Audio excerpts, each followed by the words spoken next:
retour dans l'Africa Newsroom. Nous sommes toujours en complet avec notre invité consultant bancaire Maïs Moissi et nos éditorialistes Daouda Tal et Malika Cher.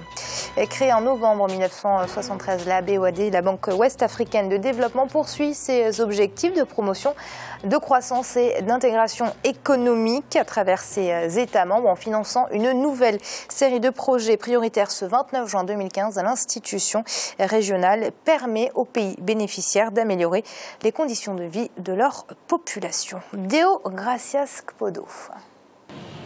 80 milliards de francs CFA, c'est le montant global du nouveau prêt que vient d'accorder la BOAD, la Banque Ouest-Africaine de Développement, à certains de ses États membres. C'était à l'occasion de la 97e session ordinaire du Conseil d'administration réuni à Bissau ce lundi 29 juin 2015. 6 pays, le Bénin, la Côte d'Ivoire, le Mali, le Niger, le Sénégal et le Togo, obtiennent donc le financement partiel de leurs projets respectifs, notamment dans les domaines de la banque, de l'agriculture, des infrastructures de transport, de l'énergie et de l'assainissement. Si l'appareil productif ne se développe pas dans les mêmes proportions et que si les passations de marché sont mal faites, les infrastructures se détruiront très rapidement avant qu'il n'ait donné les effets escomptés. Et si on ne fait pas attention, on va rapidement retomber dans le surendettement. Il faut vraiment que les populations soient très regardantes par rapport à ce que font les gouvernements, parce qu'en dernière analyse, c'est elles qui se portent. De manière spécifique, la BOAD aura ainsi validé une dizaine de propositions portant à 3 368 milliards de francs CFA, le montant global alloué pour 747 projets depuis sa création.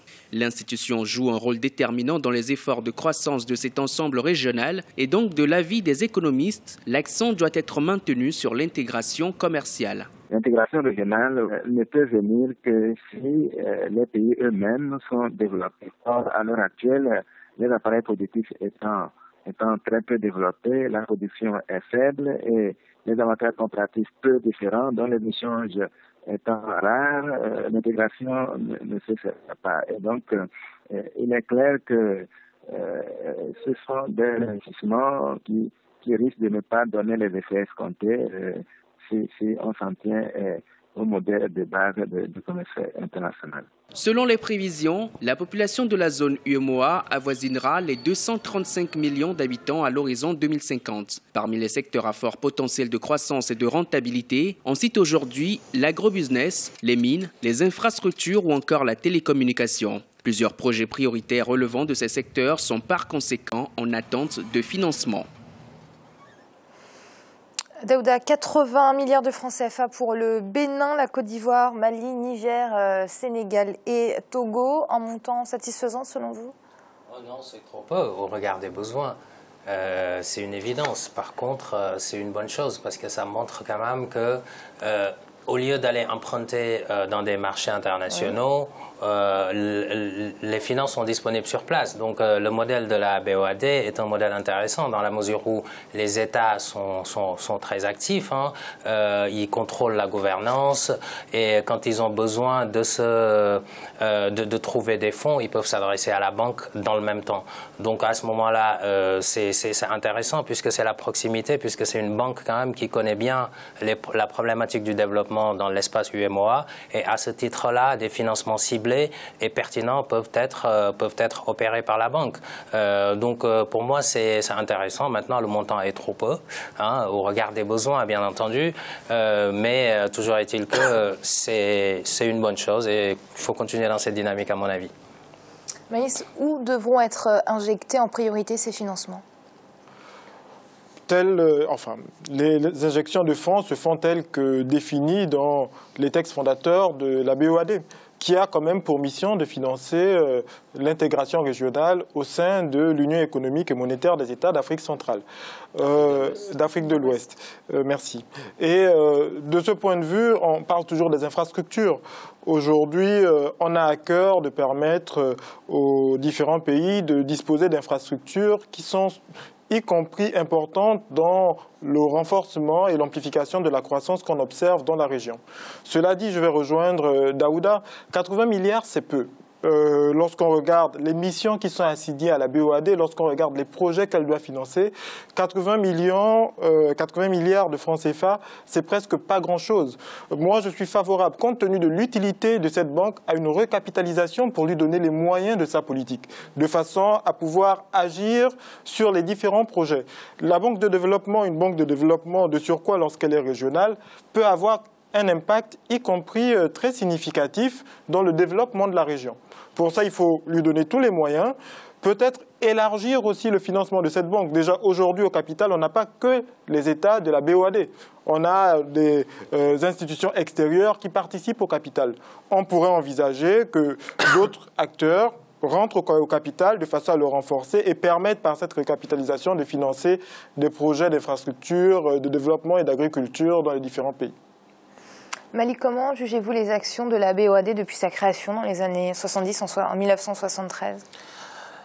Il y a dans cette région une histoire très complexe sur le plan économique parce que ces pays ont été quand même, je dirais, déstabilisés par les réajustements structurels. Donc ce n'était pas facile pour ces établissements de ce type de financer des actions concrètes. Là, quand je regarde le montant qui est mis sur ces projets, et quand on liste finalement les projets, ils sont autour d'une dizaine. C'est faible. Et si vous voulez justement créer cette fameuse croissance inclusive qu'on appelle de nos voeux et pour dynamiser davantage cet espace régional, il faut davantage de moyens. Donc d'où cette possibilité qui a été évoquée par notre invité de la recapitalisation par d'autres instances, qu'ils soient publiques ou privées, pour permettre justement à ces pays justement d'échanger davantage et de créer une croissance, mais qui soit une croissance durable. Le président Muhammadu Buhari maintient son engagement en faveur de la lutte anti-corruption au Nigeria. Un mois après sa prise de fonction, le chef de l'État a dissous ce vendredi 26 juin le conseil d'administration de la compagnie pétrolière nationale. L'objectif affiché étant de procéder à une autopsie des activités de cette structure longtemps décriée pour sa gestion du secteur, et une institution également particulièrement marquée par des scandales de corruption. On fait le point avec Deogracias Kpodo. C'était l'une de ses promesses de campagne en mars 2015. Muhammadu Buhari, élu à la tête de la première puissance économique du continent, veut assainir l'économie de son pays. Vendredi 26 juin 2015, le président nigérian décide de la dissolution du conseil d'administration de la NNPC, la compagnie pétrolière nationale, vivement critiquée pour son manque de transparence. De l'avis de certains analystes, il s'agit d'une action qui aura avant tout des répercussions positives sur l'économie du pays et par extension sur toute la filière hydrocarbures, même au-delà des frontières nigérianes. C'est d'abord au niveau de l'économie du pétrole et de la gestion du pétrole que ça devrait avoir un impact, puisque non seulement on limoge le conseil d'administration, mais il y a des poursuites, il y a des enquêtes qui vont continuer pour établir les responsabilités, comprendre comment cette compagnie-là a été pendant longtemps gangrénée par la corruption. C'est un signal très fort pour dire personne ne va être épargné justement par cette campagne de entre guillemets main propre dans l'économie nigériane. Régulatrice de l'industrie pétrolière et productrice d'environ 445 000 barils de carburant par jour grâce à ses 4 raffineries, la NNPC était déjà citée en 2014 dans un dossier de corruption à hauteur de plusieurs milliards de dollars. Muhammadu Buhari veut donc entre autres une reddition des comptes et une transparence dans cette industrie qui aujourd'hui génère les 2/3 des revenus du pays. Un secteur certes à assainir, mais selon certains économistes, bien d'autres comme la douane restent encore à auditer. C'est certain que lorsqu'on s'attaque à des bastions établis, des bastions qui sont assez solides, on se fait beaucoup d'ennemis. Mais tout dépend de la volonté politique d'assainissement. Mais évidemment, une seule action ne suffit pas.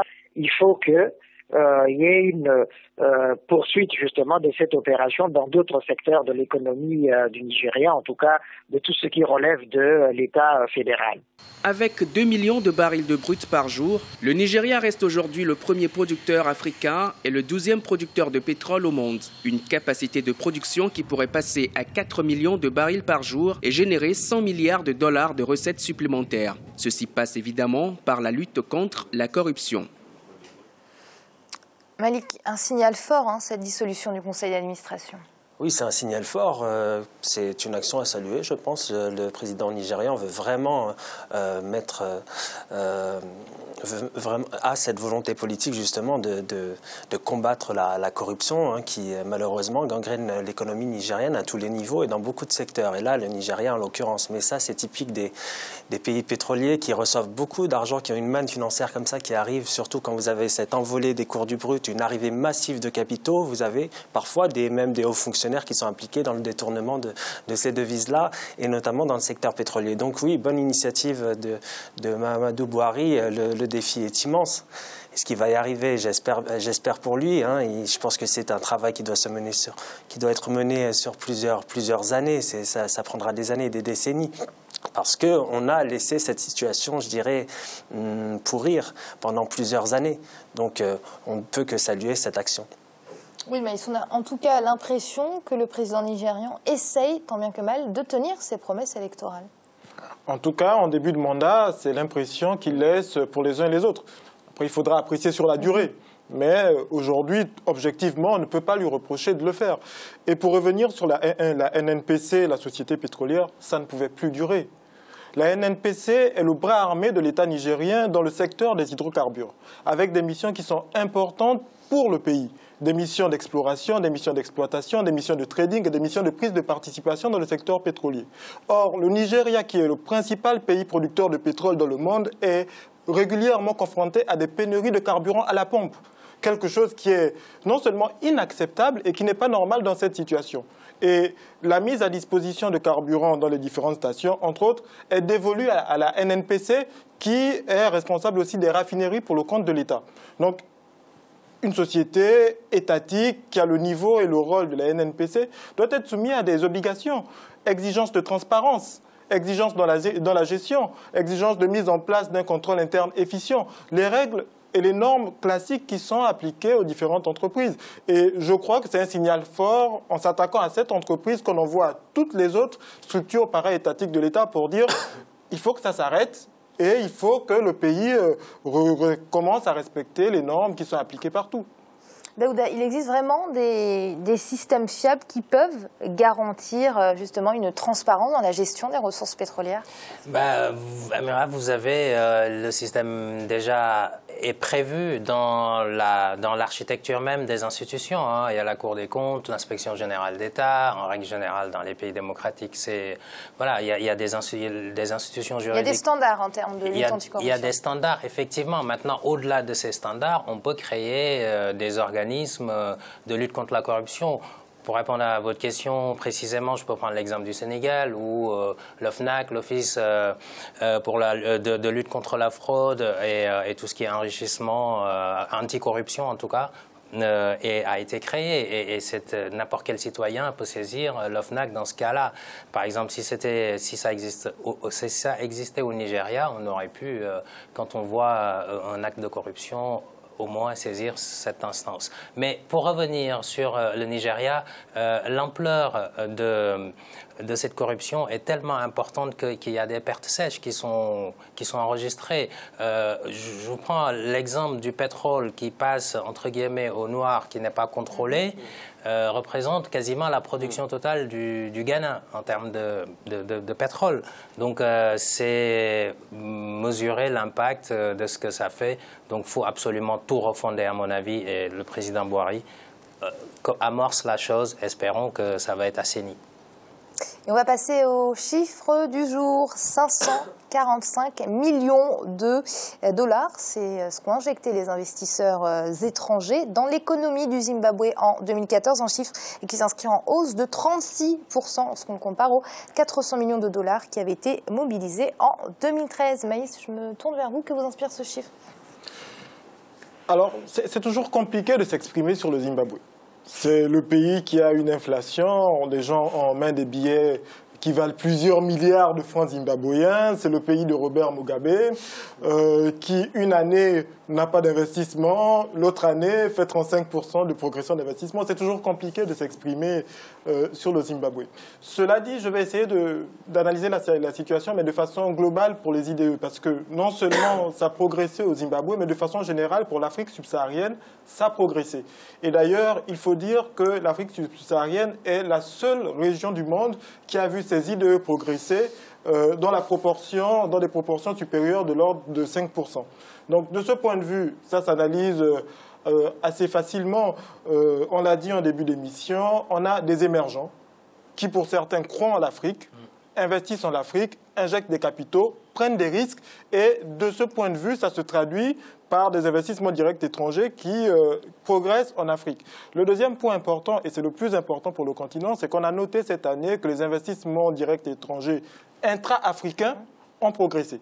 Ça veut dire que les pays du continent commencent à commercer entre eux, à échanger entre eux, à avoir des relations de type commercial et c'est par là que passera le développement. On voit bien que de plus en plus les Africains sont interdépendants, donc construisent des marchés ensemble et la dernière initiative de 26 pays qui ont mis en place un marché commun va dans ce sens. Donc de ce point de vue, pour le Zimbabwe, mais aussi pour tous les pays africains, la tendance en hausse des IDE montre qu'il y a quelque chose qui se passe sur le continent. Maïs, merci d'avoir été avec nous. Merci bien. Daouda, merci à vous également. Merci Amira, c'était un plaisir de vous retrouver sur ce plateau et bonsoir à tout le monde. Et merci à vous également, Malik. Merci Amira, plaisir partagé, à très bientôt. Merci d'avoir été avec nous également. On se retrouve très vite pour la suite de l'Africa Newsroom avec une semaine spéciale, nous vous le rappelons, consacrée aux ressources naturelles du continent africain. À très vite.